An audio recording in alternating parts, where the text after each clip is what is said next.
Hello दोस्तों, जैसे कि आपको पता है हम महादेव वर्मा द्वारा रचित मेरा परिवार को पढ़ रहे हैं। इसके पहले की वीडियो में हमने भूमिका और आत्मिका को पढ़ा था। आज से हम पाठ को पढ़ना शुरू करेंगे। यह करीब 7 भागों में बटा हुआ है, जिसमें अलग अलग पशु पक्षियों की याद में उन्होंने लिखा है। आज इसका पहला पाठ जिसका नाम है नीलकंठ मोर, उसे हम पढ़ना शुरू करेंगे। प्रयाग जैसे शांत और सांस्कृतिक आश्रम नगर में नखास कोना एक विचित्र स्थिति रखता है। जितने दंगे फसाद और छुरे चाकूबाजी की घटनाएं घटित होती है, सबका शुभारंभ प्रायः नखास कोने से ही होता है। उसकी कुछ और भी अनोखी विशेषताएं हैं। घास काटने की मशीन के बड़े बड़े चाकू से लेकर फरसा, कुल्हाड़ी, आरी, छुरी आदि में धार रखने वालों तक की दुकानें वहीं हैं। अतः गोठिल चाकू छुरी को पैना कराने के लिए दूर जाने की आवश्यकता नहीं है। आँखों का सरकारी अस्पताल भी वहीं प्रतिष्ठित है।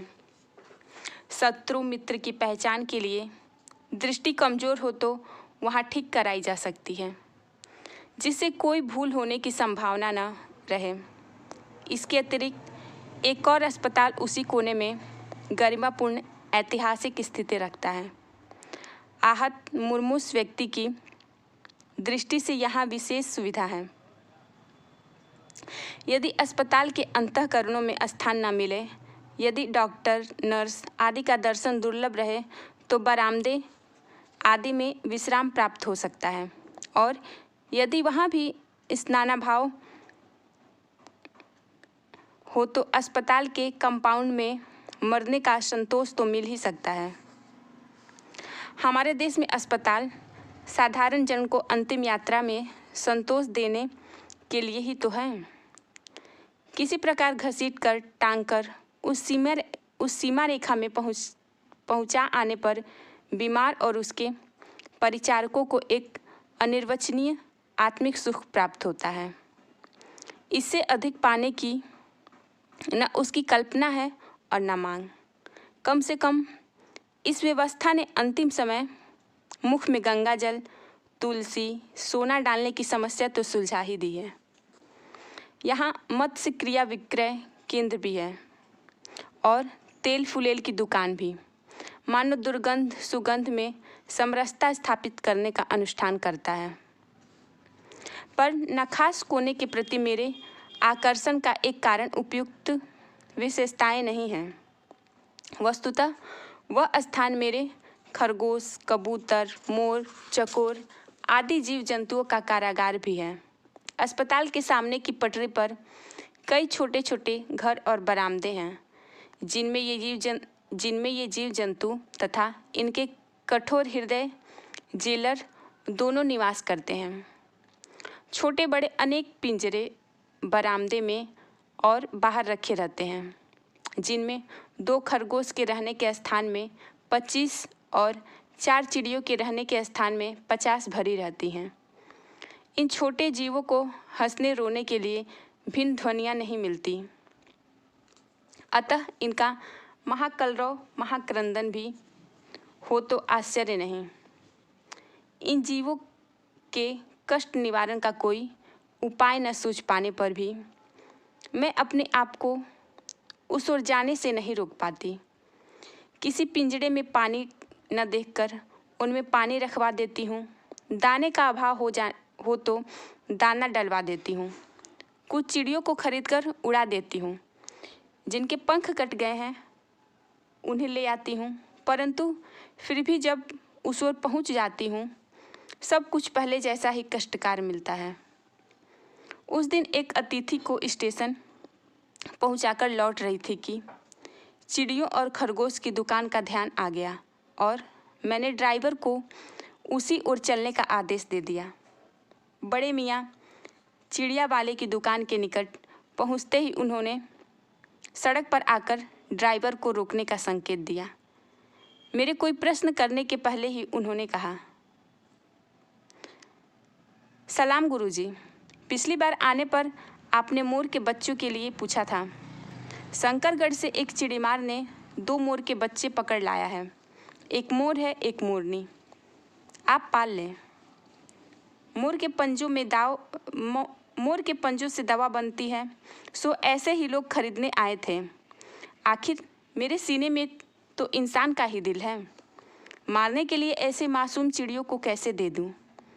टालने के लिए मैंने कह दिया, गुरुजी ने मंगवाए हैं। वैसे यह कमबख्त रोजगार ही खराब है। बस पकड़ो पकड़ो, मारो मारो। बड़े मियाँ के भाषण की तूफान मेल के लिए कोई निश्चित स्टेशन नहीं है। सुनने वाला थक कर जहाँ रोक दे वहीं स्टेशन मान लिया जाता है।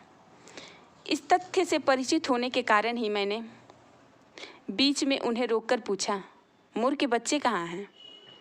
बड़े मियाँ के हाथ के संकेत का अनुसरण करते हुए मेरी दृष्टि एक तार के छोटे से पिंजड़े तक पहुँची, जिनमें तीतरों के समान 2 बच्चे बैठे थे।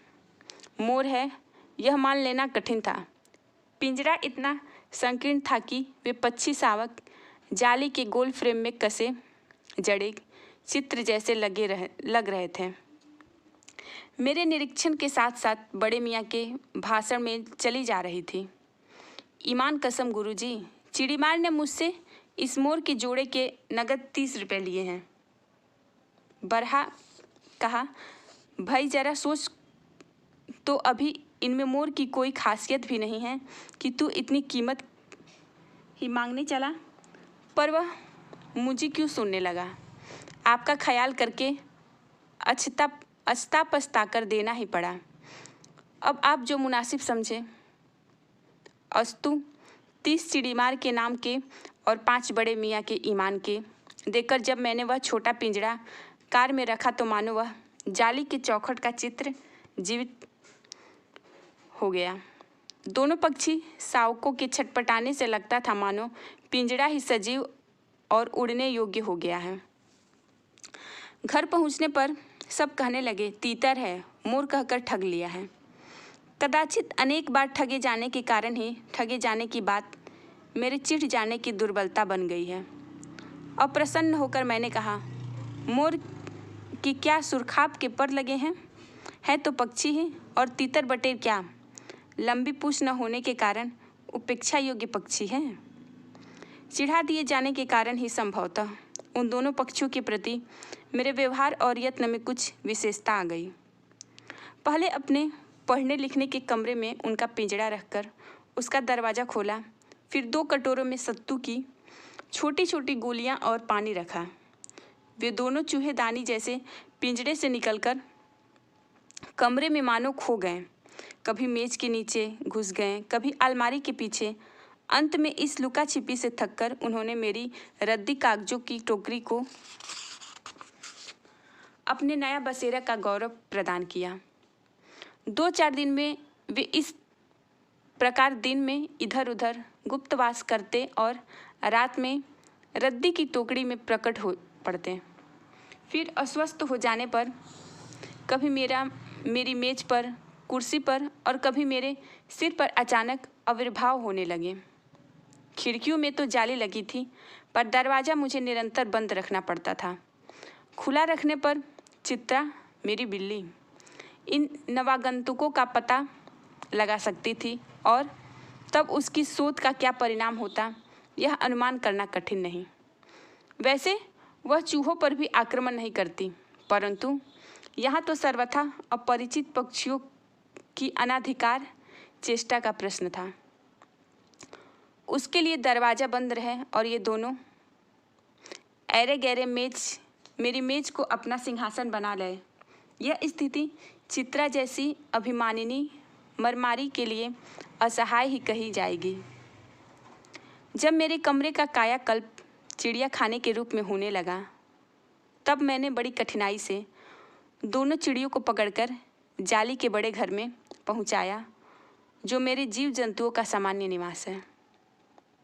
दोनों नवागंतुकों ने पहले से रहने वालों में वैसा ही कुतूहल जगाया जैसे नववधू के आगमन पर परिवार में स्वाभाविक है। लक्का कबूतर, नाचना छोड़कर दौड़ पड़े और चारों ओर घूम घूम कर गुटुरगु की रागनी अलापने लगे। बड़े खरगोश सभ्य सभासदों के समान क्रम में बैठकर गंभीर भाव से उसका निरीक्षण करने लगे। ऊन की गेंद जैसे छोटे खरगोश उनके चारों ओर उछल कूद मचाने लगे। तोते मानो भली भांति देखने के लिए एक आंख बंद करके उनका परीक्षण करने लगे। ताम्रचूड़ झूले से उतरकर और दोनों पंखों को फैलाकर शोर करने लगा। उस दिन मेरे चिड़ियाघर में मानो भूचाल आ गया है। धीरे धीरे दोनों मोर के बच्चे बढ़ने लगे। उनका कायाकल्प वैसा ही क्रमशः और रंगमय था जैसे इल्ली के तितली का बनना। मोर के सिर की कलगी और सघन, ऊंची तथा चमकीली हो गई। चोंच अधिक बंकिम और पैनी हो गई। गोल आँखों में इंद्रनील की नीलाभ द्युति झलकने लगी। लंबी लील हरित ग्रीवा की हर भंगिमा में धूप छाही तरंगे उठने गिरने लगी। दक्षिण वाम दोनों पंखों में स्लेटी और सफ़ेद आलेखन स्पष्ट होने लगे। पूँछ लंबी हुई और उनके पाँखों पर चंद्रिकाओं के इंद्रधनुषी रंग उद्दीप्त हो उठे। रंग रहित पैरों को गर्वीली गति ने एक नई गरिमा से रंजित कर दिया। उनका गर्दन ऊंची कर देखना, विशेष भंगिमा के साथ उसे नीचा कर दाना चुगना, पानी पीना, टेढ़ी कर शब्द सुनना आदि क्रियाओं में जो सुकुमारता और सौंदर्य था उसका अनुभव देखकर ही किया जा सकता था।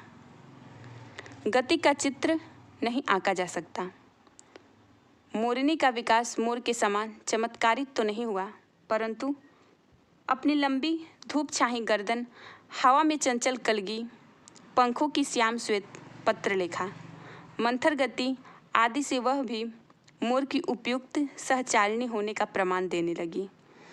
नीलाभ ग्रीवा के कारण मोर का नाम रखा गया नीलकंठ और उसकी छाया के समान रहने के कारण मोरनी का नामकरण हुआ राधा। मुझे स्वयं ज्ञान नहीं कि कब नीलकंठ ने अपने आप को चिड़ियाघर के निवासी जीव जंतुओं का सेनापति और संरक्षक नियुक्त कर लिया। सवेरे ही वह सब खरगोश, कबूतर आदि की सेना एकत्र कर उस ओर ले जाता जहां दाना दिया जाता और घूम घूम कर सबको मानो सबकी रखवाली करता रहता। किसी ने कुछ गड़बड़ की और वह अपने तीखे चंचू प्रहार से उसको दंड देने दौड़ा। खरगोश के छोटे और शरीर को वह चोंच से उनके कान पकड़कर उठा लेता और जब तक वे अंतक्रंदन न करने लगते उन्हें अधर में लटकाए रखता। कभी कभी उसकी पैनी चोंच से खरगोश के बच्चों का कर्णवेद संस्कार हो जाता, पर वे फिर भी उसे क्रोधित होने का अवसर न देते। उसके दंड विधान के समान ही उन जीव जंतुओं के प्रति उसका प्रेम भी असाधारण था। प्रायः वह मिट्टी में पंख फैलाकर बैठ जाता और सब उसकी लंबी पूंछ और सघन पंख में छुअवल सा खेल खेलते रहते। एक दिन उसके अपत्य स्नेह का हमें ऐसा प्रमाण मिला कि हम विस्मित हो गए। कभी कभी खरगोश, कबूतर आदि सांप के लिए आकर्षण बन जाते हैं और यदि जाली के घर में पानी निकलने के लिए बनी नालियों में से कोई खुली रह जाए तो उसका भीतर प्रवेश पा लेना सहज हो जाता है। ऐसी ही किसी स्थिति में एक सांप जाली के भीतर पहुंच गया। सब जीव जंतु भागकर इधर उधर छिप गए। केवल एक शिशु खरगोश सांप की पकड़ में आ गया। निगलने के प्रयास में सांप ने उसका आधा पिछला शरीर तो मुंह में दबा लिया था। शेष आधा जो बाहर था उससे ची ची का स्वर भी इतना तीव्र नहीं निकल सकता था कि किसी को स्पष्ट सुनाई दे सके। नीलकंठ दूर ऊपर झूले में सो रहा था। उसी से चौकन्ने कानों ने उस मंद स्वर की व्यथा पहचानी और वह पूंछ पंख समेटकर सर्र से एक झपट्टे में नीचे आ गया। संभवतः अपनी सहज चेतना से ही उसने समझ लिया होगा कि सांप के फन पर चोंच मारने से खरगोश भी घायल हो सकता है। उसने सांप को फन के पास पंजों से दबाया और फिर चोंच में इतना प्रहार किया कि वह अधमरा हो गया। पकड़ ढीली पड़ते ही खरगोश का बच्चा मुख से निकल आया, परंतु निश्चेष्ट सा वहीं पड़ा रहा। राधा ने सहायता देने की आवश्यकता नहीं समझी, परंतु अपने मंद केका से किसी असामान्य घटना की सूचना सब ओर प्रसारित कर दी। माली पहुंचा, फिर हम सब पहुंचे। नीलकंठ जब सांप के 2 खंड कर चुका, तब उस शिशु खरगोश के पास गया और रात भर उसे पंखों से नीचे उष्णता देता रहा। कार्तिकेय ने अपने युद्ध वाहन के लिए मयूर को क्यों चुना होगा, यह उस पक्षी का रूप और स्वभाव देखकर समझ में आ जाता है। मयूर कला प्रिय वीर पक्षी है, हिंसक मात्र नहीं। इसी से उसे बाज, चील आदि की श्रेणी में नहीं रखा जाता, जिनका जीवन ही क्रूर कर्म है। नीलकंठ में उसकी जातिगत विशेषताएं तो थी ही, उसका मानवीकरण भी हो गया था। मेघों की सांवली छाया में अपने इंद्रधनुष के गुच्छों जैसे पंखों को मंडलाकर बनाकर वह नाचता था। तब उस नृत्य में एक सहजात लय ताल रहता था। आगे पीछे दाहिने बाएं क्रम में घूमकर वह किसी अलक्ष्य सम पर ठहर जाता था। राधा नीलकंठ के समान नहीं नाच सकती थी, परंतु उसकी गति में भी छंद रहता था। वह नित्यमग्न नीलकंठ के दाहिनी ओर के पंख को छूती हुई बाईं ओर निकल आती थी और बाएं पंख को स्पर्श कर दाहिनी ओर। इस प्रकार उसकी परिक्रमा में भी एक पूरक ताल का परिचय मिलता था। नीलकंठ ने कैसे समझ लिया कि उसका नृत्य मुझे बहुत भाता है, यह तो नहीं बताया जा सकता, परंतु अचानक एक दिन वह मेरे जाली घर के पास पहुंचते ही अपने झूले से उतरकर नीचे आ गया और पंखों का सतरंगी मंडलाकार छाता तानकर नृत्य की भंगिमा में खड़ा हो गया। तब से यह नृत्य भंगिमा नित्य का क्रम बन गई। प्रायः मेरे साथ कोई न कोई देसी विदेशी अतिथि भी पहुंच जाता था और नीलकंठ की मुद्रा को अपने प्रति सम्मान सूचक समझकर विस्मयाभिभूत हो उठता था। कई विदेशी महिलाओं ने उसे परफेक्ट जेंटलमैन की उपाधि दे डाली। जिस नुकीली पैनी चोट से वह भयंकर विस्तर को खंड खंड कर सकता था, उसी से मेरी थाली पर रखे भुने चुने ऐसे कोमलता से हौले हौले उठाकर खाता था कि हंसी आ जाती थी और विस्मय भी होता था। फलों के वृक्षों से अधिक उसे पुष्पित और पल्लवित वृक्ष भाते थे। वसंत में जब आम के वृक्ष सुनहली मंजरियों से लद जाते थे, अशोक नए लाल पल्लों से ढक जाता था, तब जाली घर में वह इतना अस्थिर हो उठता था कि उसे बाहर छोड़ देना पड़ता था। पर जब तक राधा को भी मुक्त न किया जाए, वह दरवाजे से बाहर ही उपालंब की मुद्रा में खड़ा रहता। मंजरियों के बीच उसकी नीलाभ झलक संध्या की छाया से सुनहले सरोवर में नीले कमल दलों का भ्रम उत्पन्न कर देती थी। हवा से तरंगायित अशोक की रक्तिमाप पत्तों में तो वह मूंगे के फलक पर मरकत से बना चित्र जान पड़ता था। नीलकंठ और राधा की सबसे प्रिय ऋतु तो वर्षा ही थी। मेघों के उमड़ आने के पहले ही वे हवा में अपनी सजल आहट पा लेते थे और तब उनकी मंद्रा केका की गूंज अनुगूंज तीव्र से तीव्रतर होती हुई मानो बूंदों के उतरने के लिए सोपान पंक्ति बनने लगती थी।